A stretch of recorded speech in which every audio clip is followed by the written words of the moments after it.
আসসালামু আলাইকুম my dear students. আজকে তোমাদের চলতরিত অধ্যায় নাম্বার 11 একটা বোর্ড প্রশ্নে আলোচনা করব। চট্টগ্রাম বোর্ড 21, দিনাজপুর বোর্ড 24 এবং 19 এ আসছে এটা। তাহলে চিন্তা করো কতটা ইম্পর্টেন্ট। নিচের কোন পদার্থের পরিবাহিতা সর্বাধিক?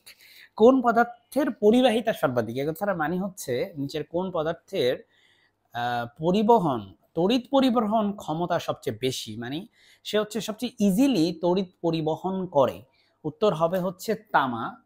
সেখানে দেখো সরি রূপা, উত্তর হবে হচ্ছে রূপা। আমি ভুলে বলছি তামা কিন্তু দাগাইছি রূপা। বাতাস তো হবেই না, বাতাসের তড়িৎ পরিবাহিতা ক্ষমতা অনেক কম। গ্রাফাইটেরও তড়িৎ পরিবাহিতা আছে বাট রূপার তুলনায় কম, তামার তুলনায় কম। আর তামা হচ্ছে আর রূপার মধ্যে তোমার কনফিউশন লাগতে পারে, কারণ আমরা তামা কিন্তু অনেক বেশি ইউজ করি, বিশেষ করে বাসা বাড়িতে ওয়্যারিং এর ক্ষেত্রে বা বিভিন্ন ইন্ডাস্ট্রিতে ওয়্যারিং এর ক্ষেত্রে তামা আমরা বেশি ইউজ করি।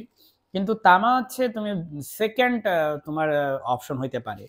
কিন্তু রূপা সবচেয়ে ভালো হচ্ছে তড়িৎ পরিবাহিতা করে। কিন্তু সমস্যা হচ্ছে তামা কেন সবচেয়ে বেশি ইউজ করা হয়? কারণ তামার হচ্ছে টাকা লাগে কম, কিন্তু রূপা তুমি তো জানো যে সিলভার ইউজ করলে কিন্তু অনেক খরচ হয়ে যাবে, অনেক টাকা, সিলভারের দাম বেশি না। সো অ্যান্সার হচ্ছে হবে কি রূপা। ঠিক আছে, আশা করি তুমি বুঝতে পেরেছো।